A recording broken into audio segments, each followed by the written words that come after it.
The following program deals with controversial subjects. The theories, opinions, and beliefs expressed are not the only possible interpretation. Viewers are invited to make a judgment based on all available information. Tonight on Encounters, the hidden truth. It was absolute terror. Millions of Americans say they've been abducted by aliens. The only way I can explain it is I know what it's like to be raped. Will you be next? This is nobody's imagination. This is reality. Some claim an alien spacecraft crashed here 100 years ago. They found this, the alien. Could this graveyard hide the buried remains of an extraterrestrial? This woman claims she's made love with someone who died 1,000 years ago. We can all do this. Could regression hypnotherapy prove she's really Guinevere, the reincarnated lover of King Arthur? Arthur was an amazing man. Startling close encounters in outer space captured on tape. I have to see this to believe it. Are they proof of extraterrestrials or a threat to our planet? The human race was not alone and apparently had never been alone.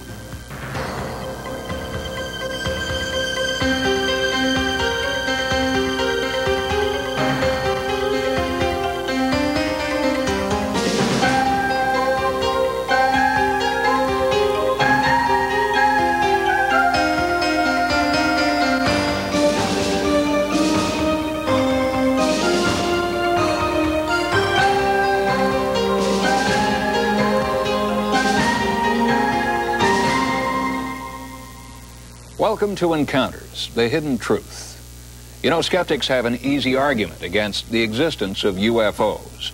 If they're really in our skies, where's the physical evidence? Where's the smoking gun that would prove once and for all that UFOs are real? Well, the smoking gun that might silence these skeptics may have been fired. And today, that evidence may still exist, buried in a Texas graveyard. Here's our story.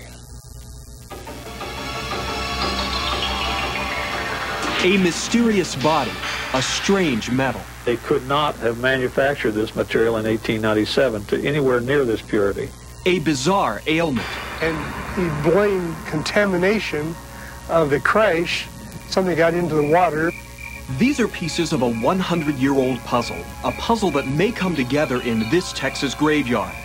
Amazingly, many UFO investigators are convinced that one of these graves contains the unearthly remains of an extraterrestrial. But this grave has remained undisturbed for 100 years. We found out why, firsthand. After we arrived, dogs began to bark an alarm, and within minutes, calls were placed to the county's sheriff's office. You would never find the grave unless you knew where to look. For years, it was marked with an odd-shaped rock. It had a carving of a spaceship on it. Well, that grave marker has now been stolen, and there's nothing to indicate that anything at all was ever buried here.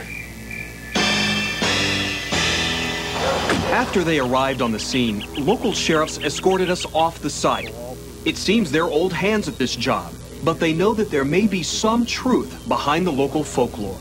There was an alien ship that, that crashed here, and they found this, the alien, and the citizens picked up this creature and tried to nurse the creature and hid the creature in a barn, one of the barns that was here.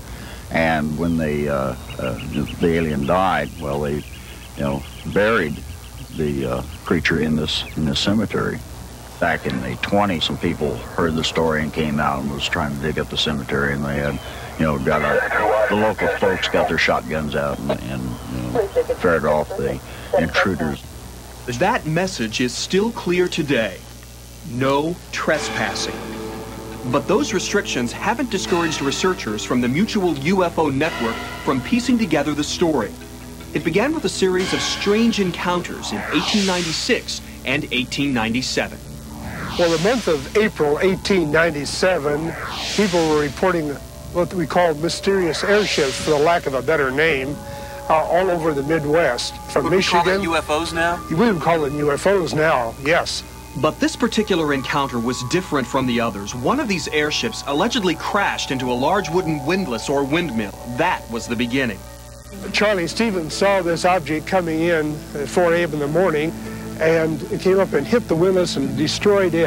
And what Charlie Stevens was seeing from about 3 miles away down there. that flamed up. It exploded, and you can see the flames from that distance. Today, the story still lives on with Bonnie Oates.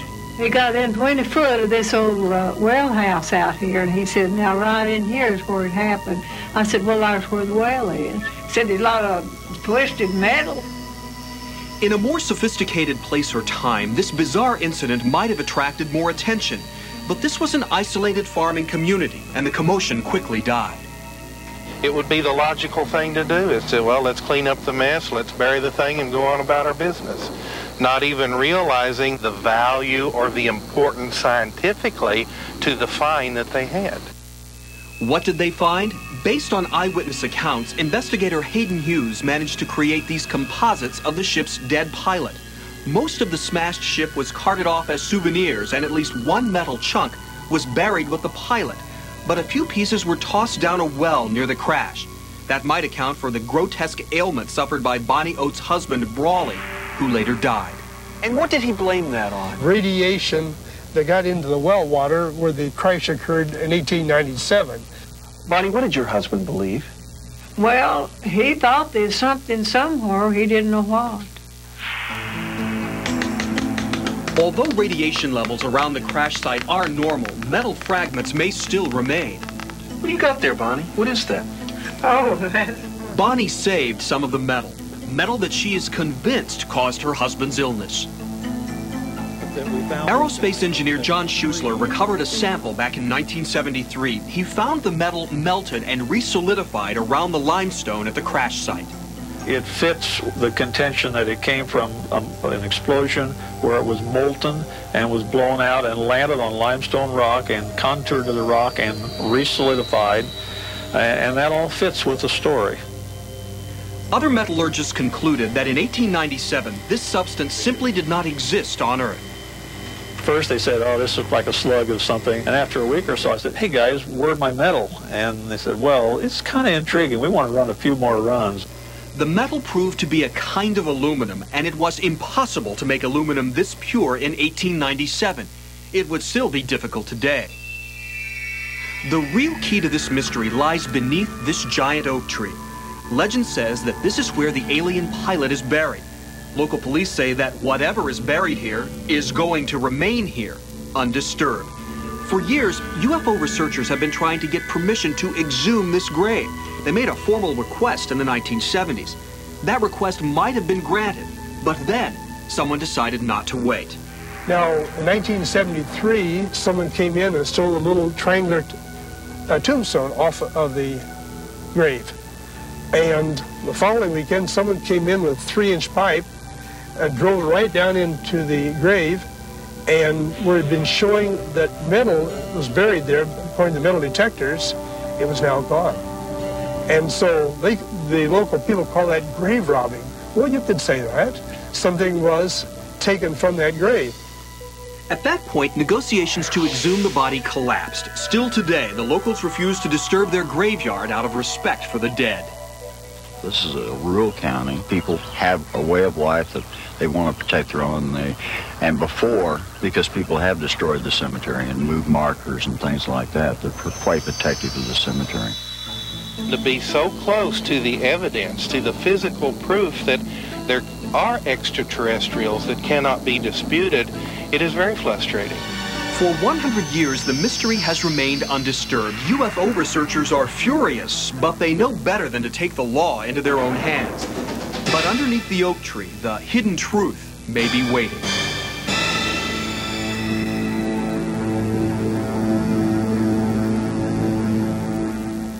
Now, Sandra, if this debate has gone on for almost 100 years, why is the community so adamant the grave remain undisturbed? Well, let's face it, John. UFO investigators have been fighting an uphill battle to gain credibility for decades now. Although we may think the evidence is overwhelming, the people who have to authorize the digging are far more conservative. And the end result of that, I suppose, is this could remain a mystery for another 100 years. Could be. And we'll be right back. Coming up next. It was absolute terror. It's the anatomy of an abduction. The only way I can explain it is I know what it's like to be raped. We reveal the sinister alien motives in our frightening investigation. This is nobody's imagination. This is reality. And coming up later, suddenly there were some strange objects. Startling new videotape evidence captured by our astronauts. I have to see this to believe it.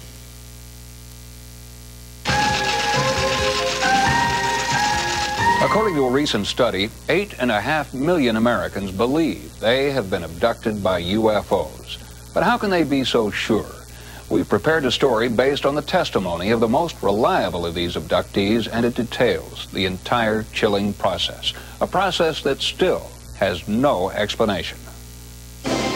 Imagine a waking nightmare. You're paralyzed with fear. You're seeing things your mind cannot believe, but the pain tells you that what's happening is very real, driving the experience deep into your subconscious. Millions of people are convinced that this nightmare can be explained as an alien abduction. While there are many reported accounts of alien abductions, and each may vary slightly, they do have one thing in common. They can happen at any time, any place, and to anyone. When you're in their place, what are you going to do? Are you going to fight? It does no good. You're in a place where you don't know where you are or what's doing. If you cooperate, you know, at least you'll get back home. Their bodies are checked by various kinds of instruments. There are anal examinations, which they will explain as a checkup. I was being invaded. The only way I can explain it is I know what it's like to be raped, even though I've never been raped. Needles are put in the abdomen, sometimes in the vagina, and this is even with the little girls at the age of 4 or 5. I've had eggs taken out of my ovaries several times. I've had about 6 ovarian cysts as a result of what's happened and the procedures that have been performed. There was absolute terror and pain, a tremendous amount of pain. It's obvious something is going on here, a real incidents are happening. It's not imagined. Imagination doesn't burn the ground to depths of 14 inches. Imagination doesn't run circles around our astronauts or our jet planes or show up on radar at incredible speeds and do 90-degree turns. This is nobody's imagination. This is reality. 1 out of 40 Americans believe that they've undergone an experience that science cannot explain. Skeptics argue that they may be suffering from some sort of a shared psychosis. But what can explain the startling similarities among so many cases, the hundreds of unexplainable scars and bruises, the identical descriptions of extraterrestrials, the common accounts of alien medical procedures? It's very similar to what I saw. The colors, in the beginning, there's usually no conscious memory of the abduction. Then strange images well up from the unconscious. Often the victims begin to question their sanity. These are the warning signs that something unusual may have occurred. UFO researcher Bud Hopkins is familiar with the symptoms. Of course, the most obvious thing is if you have seen a UFO or near you and you have a period of missing time that you can't account for and waking up totally paralyzed.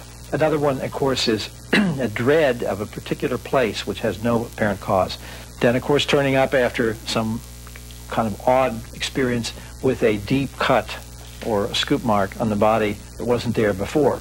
Seeing unusual lights right in your room with you, a ball of light zipping around, moving around, sometimes moving very slowly.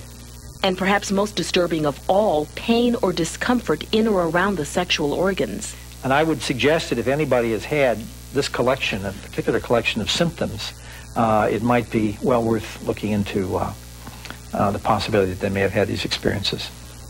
The difficult aspect of any case of abduction is that the experience is usually buried deep into the subconscious. The victim has little or no recollection of the event ever taking place.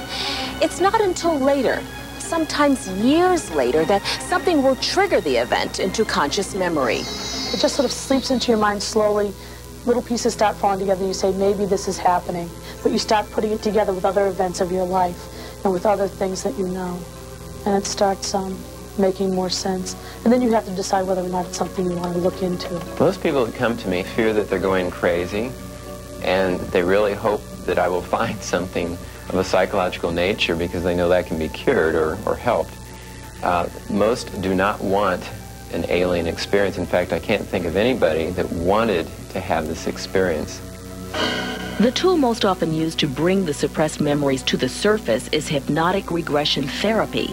Using this technique, abduction researchers have pieced together a scenario of the events that might take place if these abductions are in fact occurring. Under hypnosis, the memories, however unbelievable, come out.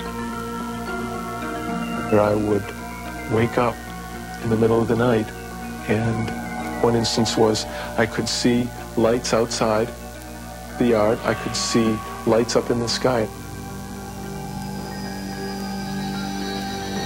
I tried to raise him. I shook him to try and wake him up because of the light coming into the bedroom windows. And then when he would not awaken, that kind of made me fearful. There's a blackout period, or many times there isn't, and they feel themselves completely becoming paralyzed. I can feel that whole paralysis starting from my feet all the way up my body. And what's going on is that they're put on a table, paralyzed, usually without their clothes or just underwear and nothing else. I was totally restricted. There were no physical straps, nothing I could see. It was almost as if somebody just super glued your back right to the table. They get the feeling that they're preparing the room for surgery. Something will be inserted way up their nose, very, very high up. They'll hear a crunching sound as it kind of goes past the cartilage. When that penetrated through, I could feel it bust through, and it was extremely painful, and the being immediately put his hand on my forehead to take away the pain. It's almost every case that I come across, there's head procedures done. Needles being inserted into the scalp, into the ears, behind the ears, in through the eyes. Another important part of it is a very complex reproductive element here, and that involves the taking of sperm samples from the men, the taking of eggs from the women, sometimes the reimplanting of an egg that has been altered in some way. The last thing that they did was scan my whole body from end to end with something that came down out of the ceiling, which I can only assume was maybe an X-ray machine, or that's the only thing I can associate it with related to our technology. I know this sounds crazy, but this is what we're finding. This happens, like I said, almost to every person that has an experience. For some people, it's easier to simply dismiss or pretend these events never happened and go on with their lives. For others, it's not so easy. For in choosing to confront their experiences, their lives are changed forever as they find themselves living in fear. Well, it's like part of your life is just taken away. You always have that question mark over your head. You know, where, what happened, why can't I account for that time? What's wrong? Was it my memory? You know, you're always wondering what. People like me have to deal with trauma over and over and over again. And there's that anticipation and that fear and never knowing what's going to happen. And that's what the difference is. I can definitely relate to trauma victims, but at least their trauma's over. My trauma goes on and on and on, and I believe will probably continue for my whole life. I think what we need at this point is science to simply say, okay, it's going on. I want to look into it. What's the matter with that? Encounters will be right back. Coming up next. Suddenly, there were some strange objects. Startling new videotape evidence captured by our astronauts. I have to see this to believe it. Has the military hidden decades of alien close encounters? The human race was not alone, and apparently had never been alone.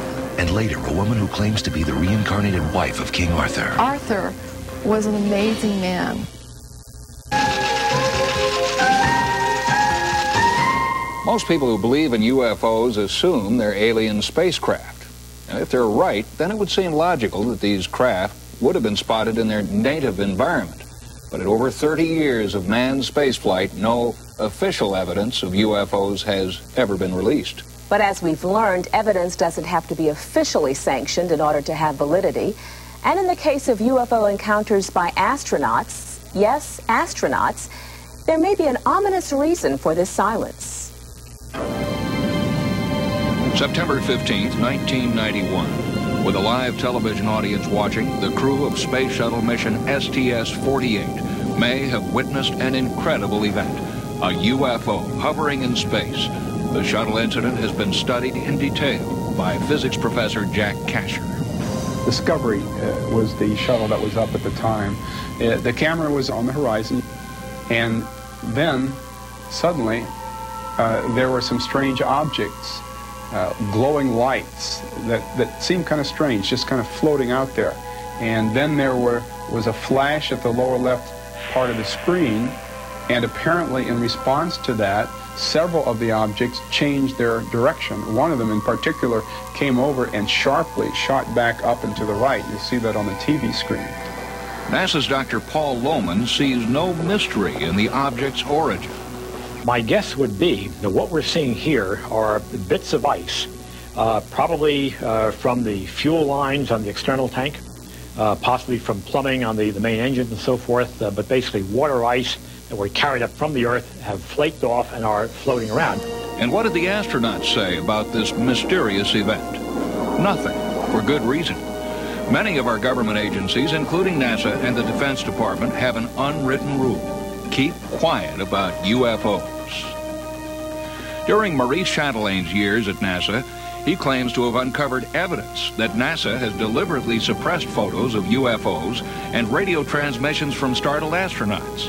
He documented everything he learned, including an encounter involving the astronaut James McDivitt.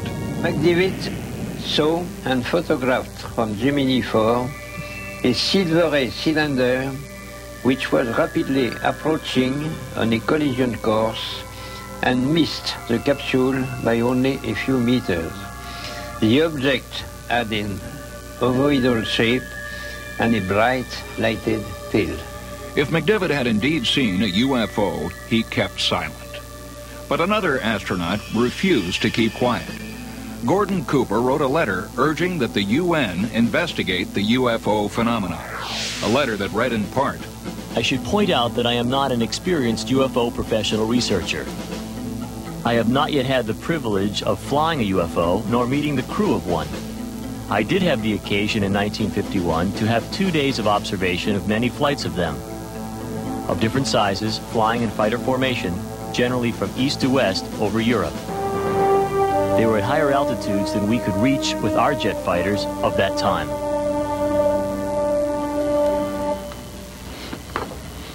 It's rather amazing. I know Gordon Cooper fairly well. I worked with him years ago on the Mercury program. And I'm surprised to see he would say that, but he's been there. Cooper's letter was swept under the official carpet. Allegedly, so too was another astonishing incident involving the first two men on the moon, Neil Armstrong and Buzz Aldrin. Armstrong and Aldrin, in the landing module, saw UFOs on the edge of a crater. What they saw on the moon has never been explained, nor has the shuttle incident, although Jack Kasher has tried. I decided to investigate this a lot more thoroughly. The main object is the one I've spent most of my time on, and what I've come up with are 5 separate independent proofs that it could not have been an ice particle. It had to be something else. Somebody suggested that there might be little tiny particles right near the camera. That doesn't work. The camera was focused at infinity. Other possible explanations, meteors, space junk, satellites don't work either. They don't change direction. So you only have ice particles or spacecraft as possibilities. And if you can prove that they were not ice particles, you have automatically proven that they were spacecraft. Now this is a computer enhancement of the main object. It's going to come up here and shoot out at the flash, and then a streak will come right through there. It'll get right up toward the left-hand side. Flash lower left. There it comes. Streaks off, and right through there comes the streak. And it continues on out. But you can see very clearly that it stops and sits there for a half a second. It stops at the beginning of the flash and waits for half a second till just after the end of the flash, and then it takes off. Now, an ice particle being pushed by a rocket exhaust can't behave that way. It has to immediately slow down, stop, and go back in the other direction. It can't sit there and watch. And that's a very decisive proof, I think, that that's not the way an ice particle could behave. We'll be back in a moment with the rest of the story. Coming up, our startling UFO report continues. I have to see this to believe it. When we uncover the horrifying tale of an extraterrestrial crash. I've seen the autopsy reports, I've seen the photographs. And later, this woman claims to have made love with King Arthur. Arthur was an amazing man. Welcome back to Encounters, the hidden truth.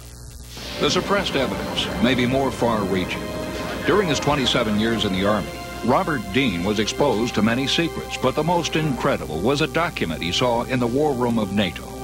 In 1964, a NATO-shaped military study was conducted and published, which indicated that the human race was not alone and apparently had never been alone, and that the evidence supporting this document indicated that there was an intimate interrelationship with several advanced high-technology civilizations out there.